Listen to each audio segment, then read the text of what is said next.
a minha história toda, né, de evangelização, de tudo, foi um cuidado de Deus, mas nós também no caminho fazemos escolhas erradas. E é muito importante, porque muitos ministeriados que estão aí nos assistindo, acham que só porque tem o chamado de Deus, está tudo certo, está no caminho.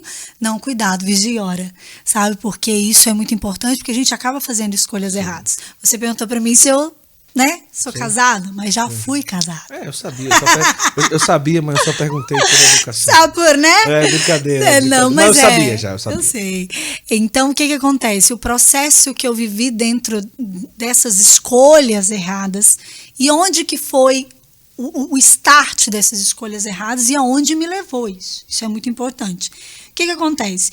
Pela minha imaturidade, né, pela despreparo humano, emocional, para viver tudo isso, que era o novo de Deus, o chamado, a espiritualidade foi linda. Eu falo que eu sou apaixonada porque Deus cuidou o tempo todo de mim. Só que eu não trabalhei a minha humanidade, né? Eu não cuidei das minhas carências. Sim. Porque eu tinha carência, gente. Minha família, eu tinha carência, né, do ser mulher, claro. Né? Eu viajava com um monte de homem, vinha todo mundo namorando, todo mundo caindo. Eu só queria Exato, ouvir, eu tava literalmente, só ficava cantando, eu não queria. E eu não queria. Exatamente. Eu acho que de tanto não querer, o negócio não funcionava. Mas aconteceu. E aí o que né, me via, eu olhava, falava assim, não, os valores primordiais era ser da igreja. E na verdade isso não é o suficiente. Isso não constitui o caráter de uma pessoa, né? Ser da igreja é extremamente importante, sim, viver comungar da mesma espiritualidade, mas não é só isso. Então, assim, a minha carência, a minha fome, igual aqui essas mulheres clamando, né? A minha fome, essa necessidade de ter alguém do meu lado que me acompanhasse, etc e tal, me provocou o quê? Não enxergar todas as características que era me proposta. Então eu acabei me envolvendo com uma pessoa que aparentemente o testemunho era que tinha parado de usar drogas, não usava mais, e tinha um testemunho muito bonito e tal, não sei o que, nananã, e fui me envolvendo, vivi a castidade, vivi tudo direitinho. Isso é uma coisa extremamente importante, por quê? Porque eu vivi esse processo da castidade, mas de uma maneira um pouco opressora. Eu estou abrindo isso, mulheres, para que vocês abram também a mente e os ouvidos para que entendam as artimanhas do inimigo. Castidade não é só abstinência de sexo, viu? Castidade é uma afetividade sarada. E era o que eu não tinha. É como se eu estivesse com muita fome. Muita, muita, muita fome. E quando você está com fome, você olha lá um prato cheio de barata e acha que é uma lasanha maravilhosa. Então você entra com tudo ali. Então o que acontecia? Como eu já estava com a minha afetividade, não estava sarada, eu enxerguei essa pessoa como sendo a salvador da pátria. E aí quando ele se propôs, eu vou viver castidade com você, eu achei que ele era o príncipe só porque ele vivia castidade comigo, só porque ele aceitava. Sim. Só que eu não via, né, as artimanhas, as mentiras, a forjadas, sabe, de sumiços, muitas características que foram, hoje eu tenho plena consciência disso, mas que me deram a entender e eu não queria enxergar, porque eu pensava, e ele também colocava isso para mim, ninguém vai viver isso que a gente vive. Homem nenhum aguenta viver o que eu vivo com você. Então, assim, ele era realmente fiel no processo da castidade, mas em outros mentia, né? Em outros enganava, em outros forjava o caráter, usava droga escondido. E eu não tinha noção nenhuma disso. E como a nossa vida era show, ele me acompanhava, porque ele se tornou meu produtor, então virou aquela coisa. Né? E tudo isso eu não enxergava. Quando eu casei, outra coisa extremamente importante, escute a sua família. Ouça aqueles que te amam, por mais que você não entenda, por mais que você não compreenda. E a minha família, em nenhum momento assim, me colocou contra, mas em todos os momentos que pôde, ia dando os alertas, sabe? Falar, olha, observa, isso aqui tá estranho. Olha, isso aqui não, mas ele vive castidade comigo. Sabe? Eu me prendi. O ponto era esse. Homem nenhum vai conseguir. Lembre, gente, vou repetir de novo. Castidade não é somente abstinência de sexo, é uma afetividade sarada. Quando você está inteira, você está pronto para viver um relacionamento. Fora isso, não se submeta. porque a consequência foi, me casei. Né, um casamento bonito, foi tudo direitinho, né? Depois de 6 meses de lua de mel, que foi os 6 meses que foi o que eu vivi casada, ele fugiu de casa, ficou 20 dias sumido, usando droga, e voltou 12 quilos a menos. E realmente confessou para mim que ele nunca tinha parado. E aí o meu mundo literalmente caiu. Que idade você tava? Aí eu tinha 25 anos. Então foi bem pesado para mim, porque eu não sabia lidar com aquilo. E juntou a vergonha que eu tinha da minha família, porque minha família, de uma certa forma, tinha me avisado. Sim. Então eu guardei tudo para mim. E eu achava que não, Jesus ia curar. A solução era, Jesus cura tudo. Jesus cura, se a pessoa quer. Então foi a minha busca. Guto, ali começou que nós nos separamos de quarto, né? Nós não tínhamos vida matrimonial, mas eu tinha feito um compromisso com ele. Eu falei, olha, se você realmente quiser mudar, eu vou te ajudar. Nós seremos amigos, casal de fachada. Sim. Porque nos shows de mãozinha dada, sim, marido e mulher, sim, tá? Sim. Casal de fachada, mas... Nossa, mas que terrível viver assim. Nossa, o pior é... Não, assim até que vai. O pior é a consequência de tudo isso. Calma. Hoje, graças a Deus, eu tenho muita tranquilidade de falar sobre isso, porque é algo que Deus curou, né? E isso é importante, né? A gente saber até onde Deus permite, mas também até onde a gente quer sair disso, sair dessa condição. É por isso eu brinco, tenho a total liberdade aqui, porque nós somos amigos, querida. Então, o que acontece? Eu vivi isso. Depois a gente começou a viver um casamento de fachada, acreditando que Deus iria fazer tudo. Sim. Só que, gente, de novo, a nossa humanidade faz parte da nossa integralidade, né? Então, assim, Deus faz de acordo com o nosso livre-arbítrio. Ele não vai interferir na sua escolha se você não quiser, se você não permitir. E eu não compreendia isso. E aí nós fizemos um voto de que ele não iria me encostar como homem. Só que quando ele usava, ele tinha as necessidades de homem. Então começaram-se ali os abusos sexuais, agressões, muitas agressões físicas, emocionais, morais. E assim, o pior, né? Usava da própria espiritualidade contra. Então eu tinha culpa, eu achava que eu tinha obrigação de mulher de suprir mesmo não querendo, porque eu era casada, eu que estava vivendo errado. E na verdade isso não é verdade, gente, pelo amor de Deus. Isso é um sofismo que o diabo usa de uma inverdade para nos matar, moralmente, espiritualmente, fisicamente. Então muitas vezes que vocês me viram cantando, eu estava com a gola até aqui o pescoço, porque eu estava inteira roxa, porque eu apanhava nos bastidores, era beliscão, era tapa, era tudo que vocês imaginar, né? Ele fazia questão quando a gente não estava nos shows, né? Só não batia no rosto por causa, né, dos outros, mas fora isso, eu apanhei muito. Foram 27 agressões ao todo, que a gente contou, 8 vezes eu sofri abuso, onde de parar no médico, etc e tal. Então, assim, foi muito sofrido. Adriele, mas e aí, essa pessoa? Gente, hoje de verdade, eu desejo todo o carinho do mundo para essa pessoa, toda a cura, toda a libertação. Não estou aqui para julgar a pessoa, porque ele também não fazia isso em sã consciência, ele estava doente, tanto quanto, né? Mas eu preciso levantar essa bandeira para que as pessoas entendam que uma escolha errada leva à morte. O salário do pecado é a morte, né? E onde foi parar isso tudo? Num belo dia, né? Quando a gente já não aguentava mais, eu estava assim, insuportavelmente. Você falava com seus pais? Não, guardei tudo para mim. Nossa. Tudo. Ninguém sabe, só tinha uma amiga que era evangélica e que me acompanhava, que me ajudava, que estava comigo. E tinha uma outra amiga que, por ser da igreja, eu tinha muito medo de me abrir para as pessoas da igreja. É porque o pessoal já ia condenar de cara, né? E aconteceu isso. Uma vez eu fui pedir uma ajuda, a pessoa chegou para mim e ficou preocupada com a situação da droga e não com a situação do abuso. Nossa. Eu tinha ficado uma semana sem andar. Pra você ter noção do quanto eu fui machucada. Tive que passar por um procedimento cirúrgico para costurar. Entende? E eu cheguei para a pessoa na igreja para desabafar, pedir socorro, a pessoa preocupada com ele, não comigo. Por quê, gente? Não é para julgar também. Isso é falta de informação. Porque a pessoa acha que nós temos que ser submissas a qualquer custo. E, na verdade, a submissão não é aceitar tudo, mas é estar abaixo da missão do homem. submissão é abaixo da missão. Então, assim, o homem, ele tem que ser o provedor, ele tem que te dar segurança, ele tem que te dar carinho, sabe? Ele tem que ser parceiro, né? Ele não é o autoritário, não é aquele que te agride, aquele que degrine a tua identidade de filho. Isso aí já não conjura matrimônio, né? Então, assim, eu vivi muitas situações, Guto, e eu enfrentava traficantes, eu ia atrás de traficante de arma, eu busquei várias vezes, vocês não têm noção. Até que num ponto que começou a acontecer, num desespero muito grande, uma pessoa, um anjo da guarda, chegou para mim e falou: Adriele, eu vou te levar na pastoral de sobriedade. E aí eu fui na pastoral de sobriedade da minha cidade, aonde a pessoa que palestrava me conhecia, sabia que eu era cantora, ele não me reconheceu.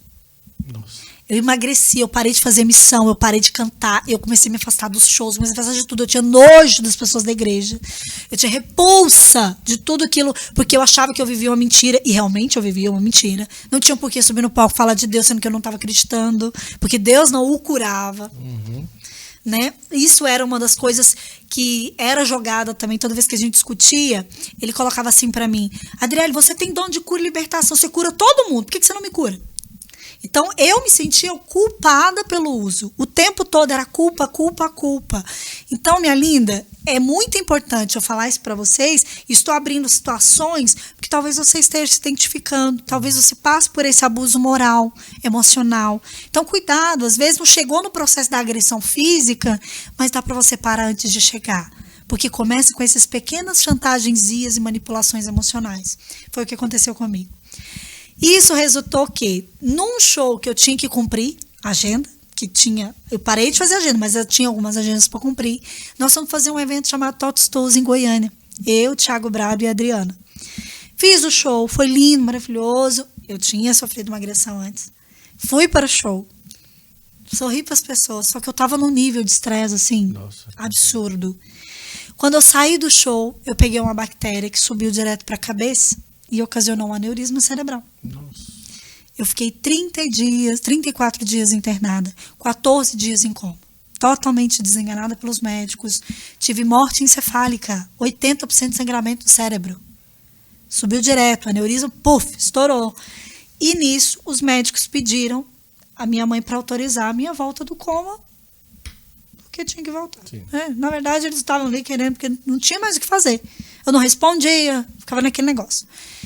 E aí minha mãe falou assim, tudo bem, ela pode voltar. E aí os médicos deixaram muito claro, falou, ela vai voltar cega, se ela voltar viva, ela vai voltar cega, por quê? Porque o sangramento foi na hipófise e umidificou a retina inteira, destruiu a retina dela, então ela vai ficar cega, é uma das garantias que a gente vai ter, ela vai ficar paralisada do lado esquerdo, e foi falando.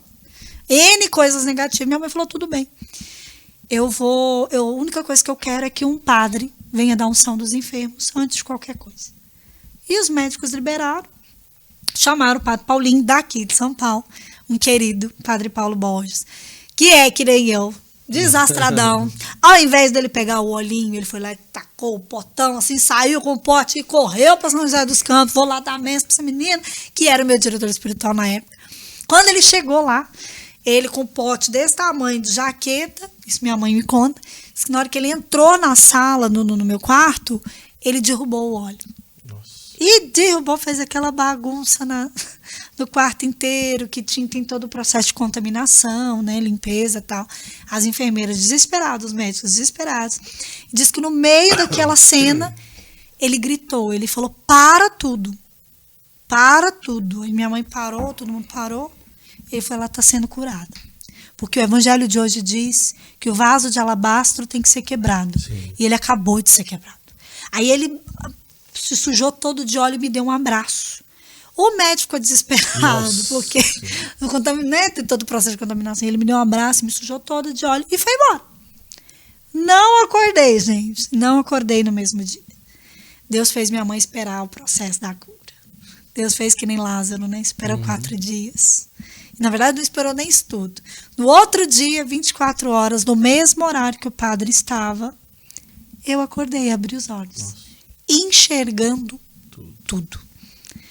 Foi aquela loucura, eu lembro dos médicos correndo, né, tem alguns relapsos de algumas coisas, e os médicos falavam para mim, dizer sim era para eu piscar uma vez, dizer não 2 vezes. E aí começou a comunicação. Aos poucos eu fui voltando aos movimentos, respiração normal, meus órgãos todos normais. E o sangramento no cérebro estancou. Nossa. Milagrosamente. Secou. E assim, os médicos, eles hoje usam o meu caso para ajudar outras pessoas. De novo, né? Sim. Estudando. O tempo todo, você percebeu? Como Não é Deus faz. brincadeira, não, hein? E sabe quem que eu escutava 24 horas? Minha mãe pegava a palestra de um ser chamado Tarcisinho, que é o Padre Léo, Padre Léo. e colocava o fone no meu ouvido, mesmo em coma. Eu escutava ele o dia inteiro, dia inteiro, dia inteiro. Você lembra quando estava em coma, não? Da voz dele, Lembra da voz dele? da voz do padre. Eu lembro muito, porque quando eu voltei pro quarto, isso, eu tava lembrando, minha mãe tá em casa esses dias, lembrei pra minha mãe, falei, mãe, você lembra quando eu voltei pro quarto e eu falei, qual foi a primeira coisa que eu falei? Ela falou assim, você pediu pra ligar na cancional do Padre Léo. Eu falei, então eu lembro da voz dele, a voz, eu não lembro de cenas lá, mas a voz era muito A nítida. pessoa quando tá em coma, ela sabe que tá? Eu acredito que sabe, eu não sei, Fê, a Fernanda Não, é mas você não enfermeira. esteve lá, ué. Não, mas eu Não. eu não sei. Ah, não. Eu não imagino saber, porque assim, eu não lembro de nada. É como se, por exemplo, dormiu e depois de 14 dias acordou. Acordei, É assim mesmo. O que eu senti, a minha experiência foi essa. Então, talvez, assim, realmente não vê o tempo passar. Não, não, Ah, entendi. não.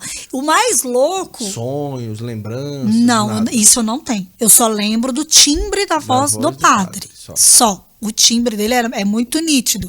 Tanto que a primeira coisa, quando eu voltei pro quarto, que eu podia ligar a televisão, eu falei, liga, Padre Léo. Que era a sensação dele estar falando na minha cabeça. Só.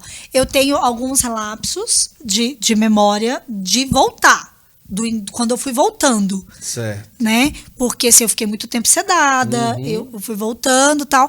Mas isso que foi muito rápido a minha recuperação. Do momento que eu acordei, eu demorei 3 dias para ir pro quarto. É um milagre mesmo. Fui voltando, assim, naturalmente. E eu, espoleta, né? Eu falava, vamos, doutor, vamos embora. Porque eles queriam pesquisar. Eles fizeram 23 ressonâncias magnéticas para comprovar que foi milagre. Depois de tudo isso, que eu saí do hospital, graças a Deus, saí sem sequelas. Certo. As pessoas perguntam, você tem sequelas? Não tenho sequelas de memória. Algumas coisas eu esqueço, de algumas pessoas eu esqueci. Também esquece também. Então, graças a Deus. Então, assim, foi só isso, mas eu tive só a imunidade que baixou, mas assim... para comprovar que foi milagre mesmo, né? Porque as pessoas ainda não perguntam, como é que você tá? Tô bem, gente, graças a Deus. Depois que eu saí disso, né, vivi o processo de recuperação, eu tive que ficar 8 meses mais retida, mais em casa, por conta da bactéria, não por conta do aneurisma. Certo. Da bactéria, porque o nosso organismo, ele vai, né, voltando o processo imunológico, e aí... eu tinha que ter repouso. E os médicos, a única recomendação que eles passaram é não passa raiva e nem passa muita alegria. Você não pode, tem que estabilizar um pouco suas emoções. Então fica mais de boa. Saí do hospital 15 dias depois, o ser humano, né, teve uma crise muito grande, teve uma abstinência muito grande e usou crack a noite inteira.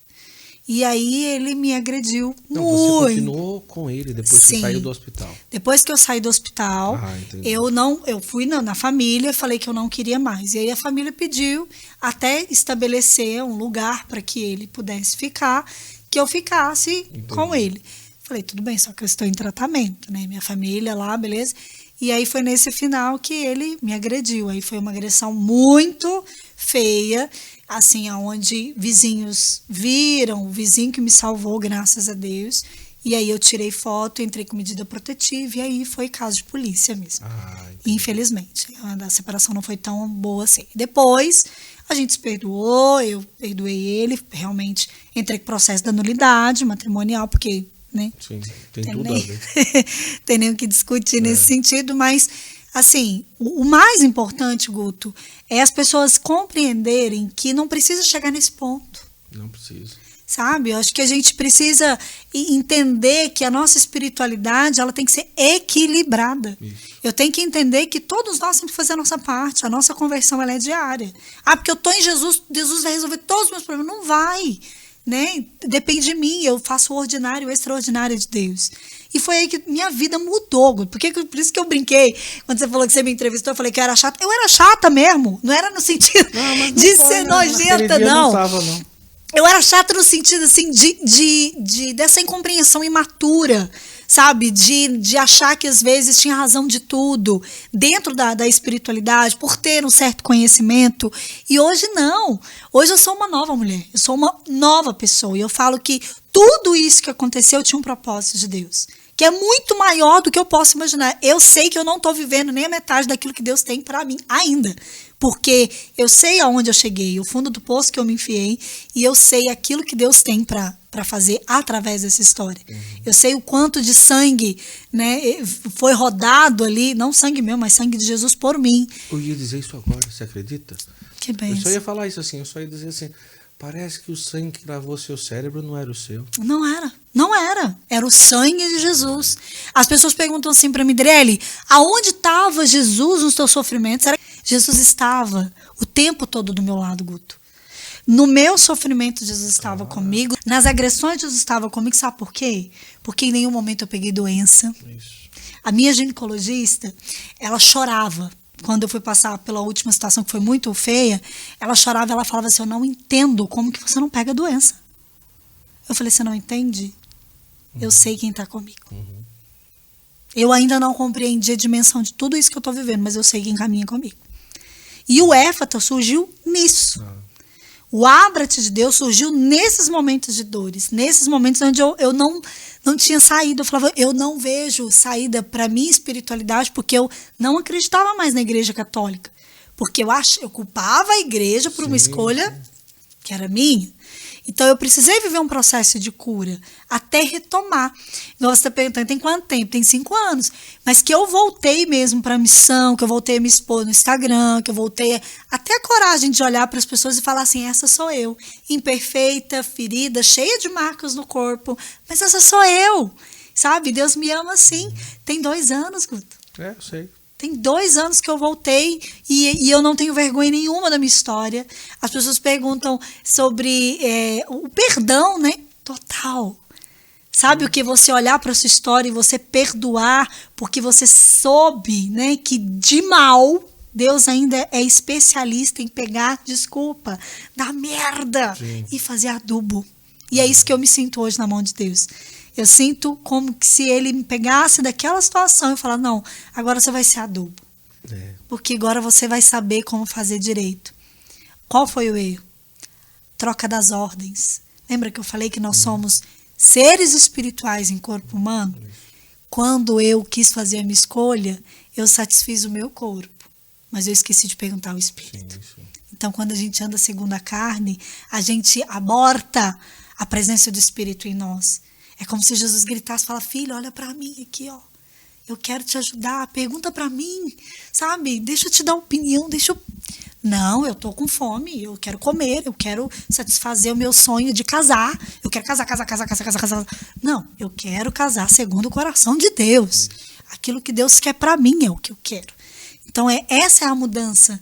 É entender que é de cima para baixo, não de baixo para cima. Não é eu que controlo as minhas vontades, mas é o Espírito que controla o meu ser. Entende? Que bom.